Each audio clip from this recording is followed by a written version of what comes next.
খুব রোদ, বাইরে মনে হয় সূর্যি মামা বুঝি খুব ক্ষেপে আছে। তাই আমি রিক্সার হুডটা তুলে দিলাম।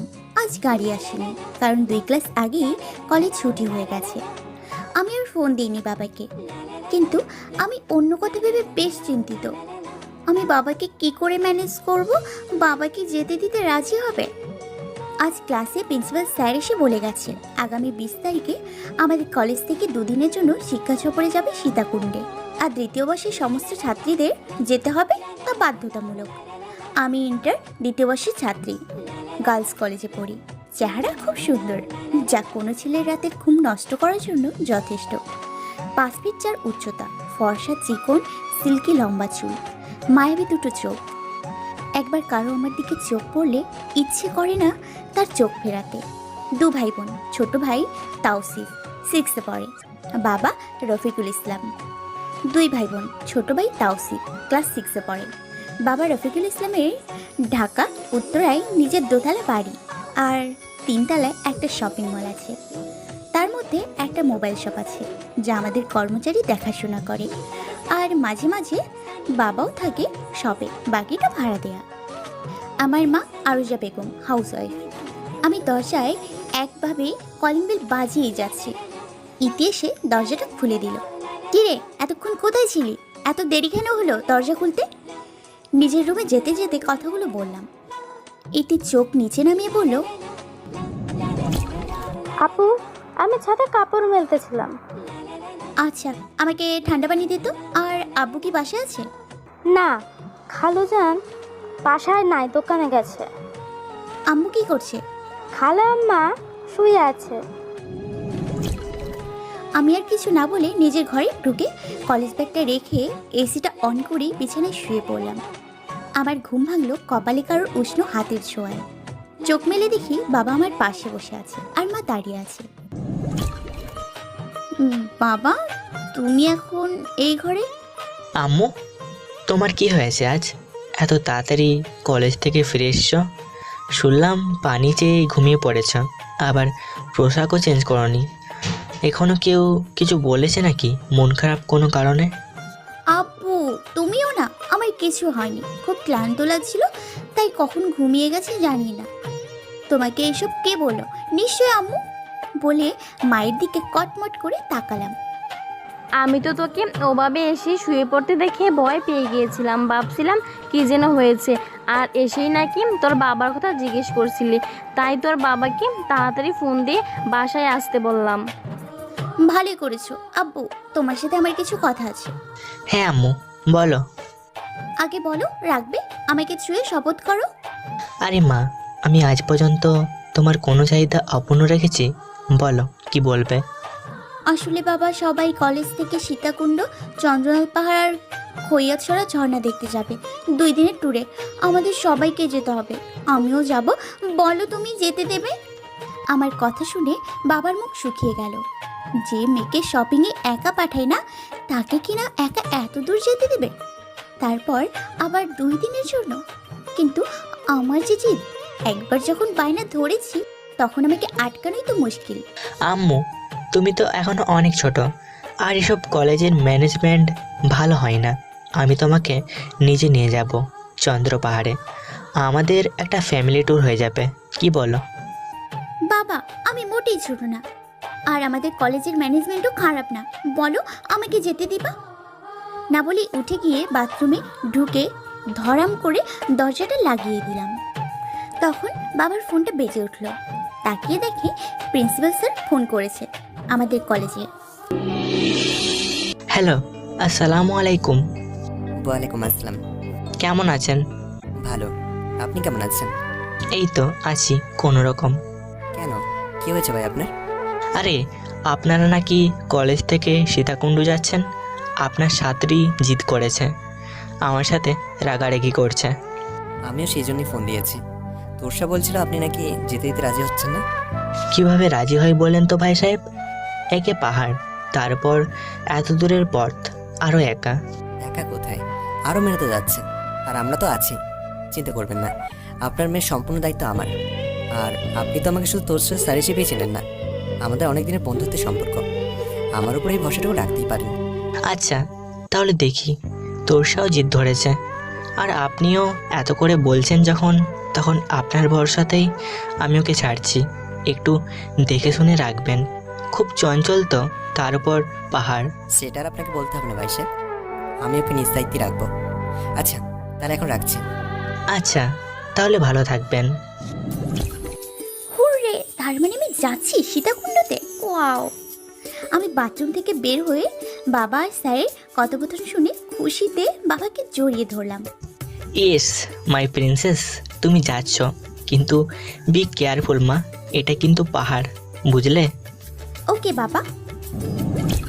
আম্মু আম্মু, আপু কোথায় যাবে? তোমার আপু সীতাকুণ্ড চন্দ্রনাথ পাহাড়ে ট্যুরে যাবে বাবা। আমিও যাব আপুর সাথে। তুমি বড় হও, তুমিও যাবে, তবে এখন না। আপু তো পিচ্ছি, বাবা যে বলে। এই দেখ, তোর ভালো হবে না কিন্তু, আমি পিচ্ছি। হ্যাঁ হ্যাঁ তুই পিচ্ছি, দেখিস পাহাড়ে উঠতে পারবি না, আগে ভ্যা ভ্যা করে কেঁদে দিবি। কি? আমি কেঁদে দেবো? দাঁড়া, তোর মজা দেখাচ্ছি বলেই ছুটতে থাকলাম তাওসিফের পেছনে। আর তাওসিফকে ধরা এত সহজ না, সে পালিয়ে মার পেছনে লুকালো। এই তোরা পাগল হলি নাকি? থাম এবার, টেবিলে খাবার দিয়েছি, তাওসিফ যা ফ্রেশ হয়ে আয়। আর তোরসা এখন টেবিলে চল। এবার মতো মাফ করে দিলাম আম্মুর জন্য, পরের বার সাবধান কিন্তু। ভ্যাভ্যা করে ভেংচি কেটে তাওসিফ নিজের রুমে গেল ফ্রেশ হতে। দেখলে তো বাবা, ও কত বড় ফাজিল হয়েছে, আম্মুর আদরে আদরে এমন বাদর হয়েছে। বাবা হাসি দিয়ে বলল, আচ্ছা ঠিক আছে, আমি বোকা দিয়ে দেব, এখন চলো খাবার খেতে। দেখতে দেখতে 20 তারিখ চলে আসলো। আজ রাত 10:30-এ গাড়ি ছাড়বে। রাতে গাড়ি ছাড়ার কারণ হলো সারা রাত গাড়িতে থাকবে আর দিনে ঘুরবে। বাবা রাত 9টায় আমাকে এগিয়ে দিতে এসছে গাড়ি পর্যন্ত।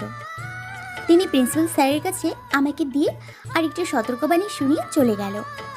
আমার জানালার কাছে সিট পড়েছে, আর তার পাশেই আমার প্রিয় বান্ধবী সোহা। আমরা তো খুব এক্সাইটেড, গাড়ি ছেড়ে দিয়েছে, সবাই একটু আনন্দ করে ঘুমিয়ে পড়লাম। সকাল 7টায় আমাদের গাড়ি সীতাকুণ্ড বাজারে পৌঁছলো। সেখানে আগে থেকে একটা হোটেল ভাড়া করা ছিল। সবাই গাড়ি থেকে নেমে হোটেলে গিয়ে ফ্রেশ হয়ে চেঞ্জ করে নিলাম, নাস্তা করে নিলাম।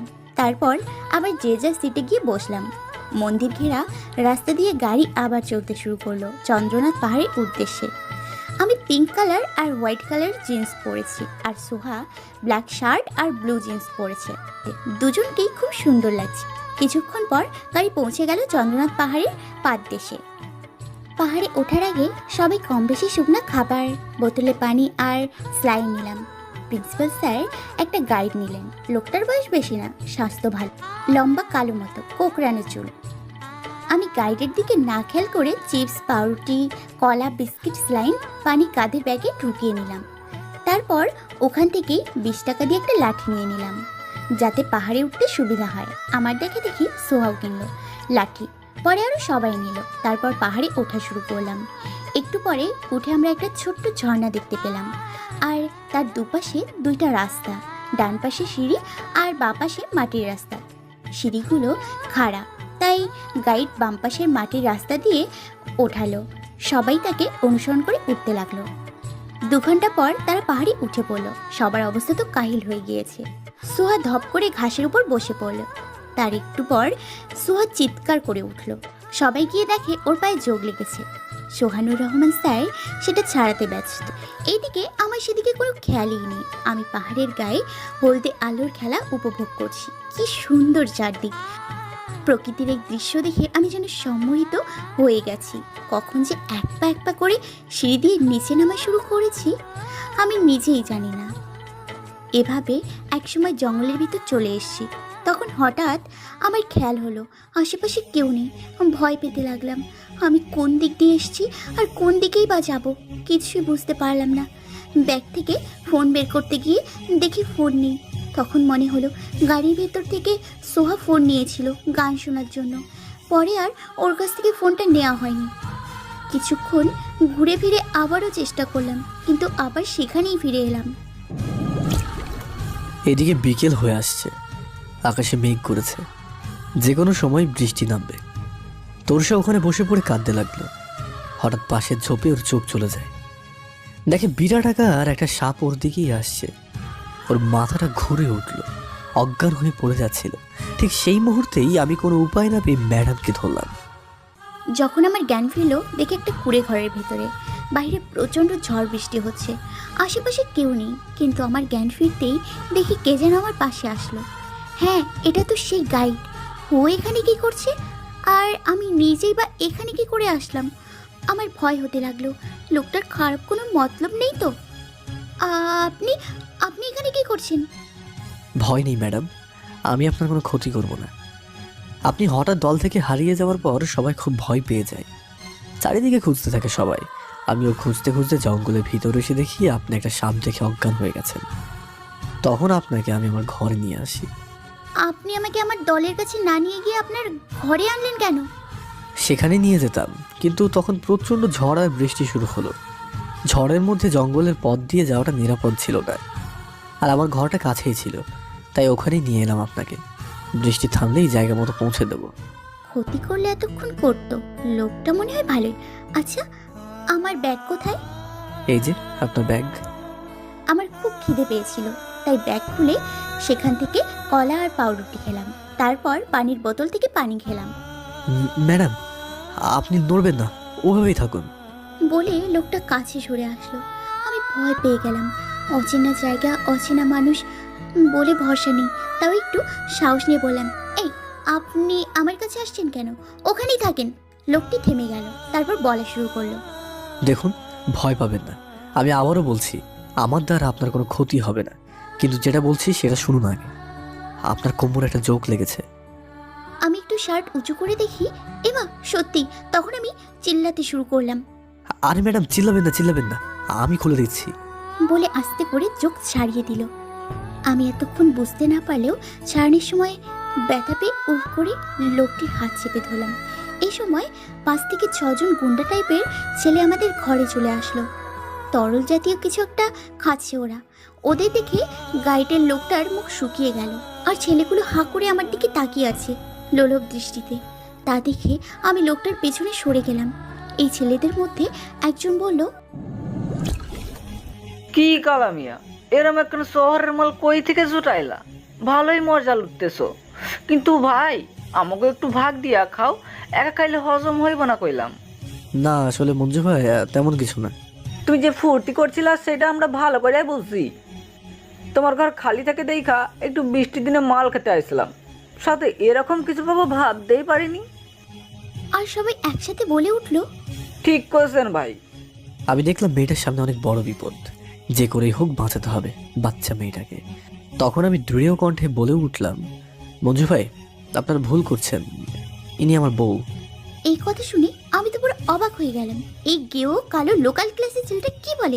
সাহস তো মন্দ না, আবার নামের কি বাহার। কালামিয়া, যেমন দেখতে নামও তেমন। সেই ছেলে কিনা তোর সাথে বউ বলে।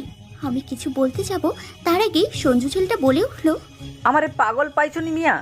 এইরকম পরিল্লাহন সুন্দর শহরের শার্ট প্যান্ট পরা মাইয়া কিনা তোমার বউ? আমাগরে খাইতে দিবা না তো? একা একা ফুর্তি করবা। মিলেমিশে খাইতে চাইলাম, দিলে না তো, এইবার মজা টের পাইবা।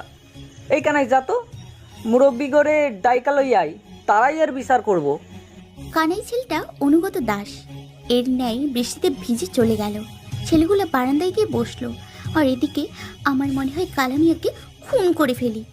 এই আপনার সাহস কিভাবে হয় আমাকে বউ বলার? হ্যাঁ, আরে আরে আস্তি, ওরা শুনে ফেলবে তো। শুনুক, আমি ওদের সত্যিটা বলে দিচ্ছি। আচ্ছা ম্যাডাম, আপনার মাথায় কি একটু বুদ্ধিশুদ্ধি নেই? ওরা কি চাচ্ছে বুঝতে পারছেন না? আপনাকে বাঁচাতে তো এইসব কথা বলেছি, তারপরেও যদি আপনার মনে হয় ওদের হাতে রেপ হবেন তো যান যান, বলুন গিয়ে, আপনার যা ইচ্ছা করুন। এটা শুনে আমি ধপ করে বসে পড়লাম, কেঁদে কেঁদে বলতে লাগলাম, ও আল্লাহ, এ কোন বিপদে ফেললে আমাকে? বাবা তুমি কই? আমাকে নিয়ে যাও এখান থেকে। চিন্তা করেন না, আমি থাকতে আপনার কোনো রকম বিপদ হতে দেবো না। ততক্ষণে বৃষ্টি কমে গেছে, আর গ্রামের মাতব্বর আর সাথে পুরো গ্রামের লোক চলে এসেছে। মাতব্বর শহীদুল মিয়া বলল, কি হয়েছে মঞ্জু, আমারে খুইলা কও। মঞ্জু বলতে লাগলো, চাচা, আপনি কাল মিয়ারে গ্রামে থাকতে দিয়েছিলেন, আর এখন দেখেন মেয়ে ছেলে আয়না ফুর্তি করতেছে। আমি জিগাইলাম, হেই কয় হেইটা নাকি ওর বউ। আপনি এখন বিচার করেন এইসবের। কালামিয়া, ও যা কইতাছে তা কি সত্যি? জি চাচা, এই মেয়ে আমার বউ। মা, তুমি আমারে নির্ভয়ে কও, ও তোমার স্বামী? তোরসা আমতা আমতা করে বলতে লাগলো। আচ্ছা ঠিক আছে, বিয়া না হইলে সমস্যা নাই। এই মঞ্জু, যা তো এখনই কাজী টাইকা নিয়ে আই, ওগোর বিয়া দিমু। আমি নিজে দাঁড়াইয়া থাক্কা। না কইলে তো হবে না মা, আমাদের গ্রামের একটা মান সম্মান আছে, এমনভাবে পোষ্টি নষ্টি মাইনা নেব না আমরা। মঞ্জু কাজী ডাকতে গেল আর কালামিয়া মাথা নিচু করে দাঁড়িয়ে আছে। কি থেকে কি হয়ে গেল? চাইলাম মেয়েটাকে বাঁচাতে, আর হলোটা কি? সন্ধ্যা নাগাদ ওদের বিয়ে হয়ে গেল। তোরসা প্রথমে অনেক ঝামেলা করছিল, কবুল বলছিল না কিছুতেই। তখন মঞ্জু ছেলেটা বলে উঠল, বিয়া করবে না? আমাগোর কাছে কিছুক্ষণ লইয়া ছাইরা দেন, এমনিতেই কবুল কইব। সেই সময় ভয়ে ভয়ে ও কবুল বলে ফেলল। বিয়ের সময় তোরসাকে একটা লাল তাঁতের শাড়ি পরানো হয়েছিল, এখনো সেইটাই পরে আছে। বেশ অনেক রাত হয়েছে, কিন্তু ঠিক কতটা তা ওর জানা নেই। তোরসা ভাঙা জানালাটার সামনে দাঁড়িয়ে কাঁদছে। সবাই যার যার বাড়ি চলে গেছে। আমি তোরসার পিছনে এসে দাঁড়িয়ে বলতে লাগলাম, আজ যে পরিস্থিতির সৃষ্টি হয়েছিল, বিশ্বাস করেন আমি এটা চাইনি। সব কিছু আমার হাতের বাইরে চলে গিয়েছিল। আমি তো কেবল আপনাকে বাঁচাতে চেয়েছিলাম।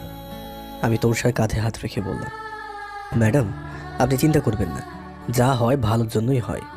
আপনি আমাকে যেরকম দেখছেন, আসলে আমি কথাটা শেষ করার আগেই তোরসা ঠাস করে ছড় দিয়ে দিল। আমি গালে হাত দিয়ে অবাক হয়ে তোরসার দিকে চেয়ে রইলাম। তোর এত বড় সাহস কি করে হলো আমাকে স্পর্শ করিস? আমি কে জানিস তুই? তোর মতো লোকাল ক্লাসের ছেলে আমার বড় হওয়ার যোগ্যতা রাখে? নিজেকে কখনো আয়নায় দেখেছিস?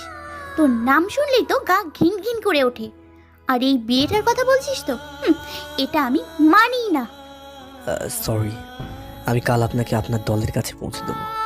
আপনার আজ রাতটা কষ্ট করে এখানেই থাকতে হবে। বলে বের হয়ে গেল ঘর থেকে। পরের দিন সকালে কালামিয়া আমাকে হোটেলে পৌঁছে দিল। আমাকে দেখে সোহানুর স্যার তো কেঁদেই দিল। কোথায় ছিলি তুই? জানিস আমরা কি ভয় পেয়েছিলাম। স্যার এখনই থানায় যাচ্ছিল, আর রাতে আঙ্কেলকেও খবর দেওয়া হয়েছে, সেও চলে আসবে এখনই। আমি কাল হাঁটতে হাঁটতে কখন যে জঙ্গলের ভিতর চলে গেছিলাম জানি না। তারপর উনি আমাকে সেখান থেকে বের করেন, কিন্তু বৃষ্টির জন্য কাল আসতে পারিনি। বাকি কথাগুলো আড়াল করলাম। সোহা গিয়ে কালামিয়াকে ধন্যবাদ জানালো। ততক্ষণে বাবা চলে এসছে। বাবা দেখে আমাকে জড়িয়ে ধরে কাঁদতে শুরু করে দিল। কাঁদিস না মা, আমি আছি তো। আমি থাকতে আমার প্রিন্সেসের কোনো ক্ষতি হতে দেব না। সোহানু সাহেব, আমি আপনার ভরসায় আমার মেয়েকে এই ট্যুরে পাঠিয়েছিলাম, কিন্তু আপনি সামান্য এই দায়িত্বটুকু পালন করতে পারলেন না। সরি ভাই সাহেব, আমি আসলে বুঝতে পারিনি এমন কিছু হবে। আচ্ছা, আমি আমার মেয়েকে আমার গাড়িতে নিয়ে যাচ্ছি, আপনারা আসেন। আঙ্কেল, এই ভাইয়াটাই তোষাকে বাঁচিয়েছে। তোমাকে অনেক ধন্যবাদ বাবা, তুমি আজ আমার মেয়েকে বাঁচিয়েছ। তার মূল্য কোনো কিছুর সাথে তুলনা করা যায় না। তবুও এই কয়টা টাকা রাখো, তোমার কাজে লাগবে। না স্যার, আমি ওনাদের গাইড ছিলাম, আর এটা আমার দায়িত্বের মধ্যেই পড়ে। তাই এই টাকা আমি এখন নিতে পারবো না। আমি এখন আসছি। বলে সে চলে গেল, আর একবারও পেছন ফিরে তাকালাম না। আমি বাসায় এসে অনেক চেঞ্জ হয়ে গেলাম। কিছুই ভালো লাগছে না। মনমরা হয়ে সব সময় ভয়ে ভয়ে থাকি। মাঝে মাঝে রাতে ঘুমের মধ্যেই চিৎকার করে উঠি। মা আর বাবা আমাকে ডাক্তারের কাছে নিতে চাইলো, কিন্তু আমি রাজি হলাম না। কাউকে কিছু বলতেও পারছি না, আর এই যন্ত্রণা একা সহ্যও করতে পারছি না। অবশেষে সিদ্ধান্ত নিলাম সোহাকে সব খুলে বলবো, কারণ ও আমার খুব ভালো বন্ধু। কাউকে কিছু বলবে না, কারণ ও আমার সব থেকে ভালো বন্ধু। কাউকে কিছু বলবে না, আর আমি নিজেও একটু হালকা হতে পারবো বলে। সোহাকে ফোন দিলাম, ওকে বাসায় আসতে বললাম। ও 30 মিনিটের মধ্যেই বাসায় চলে আসলো।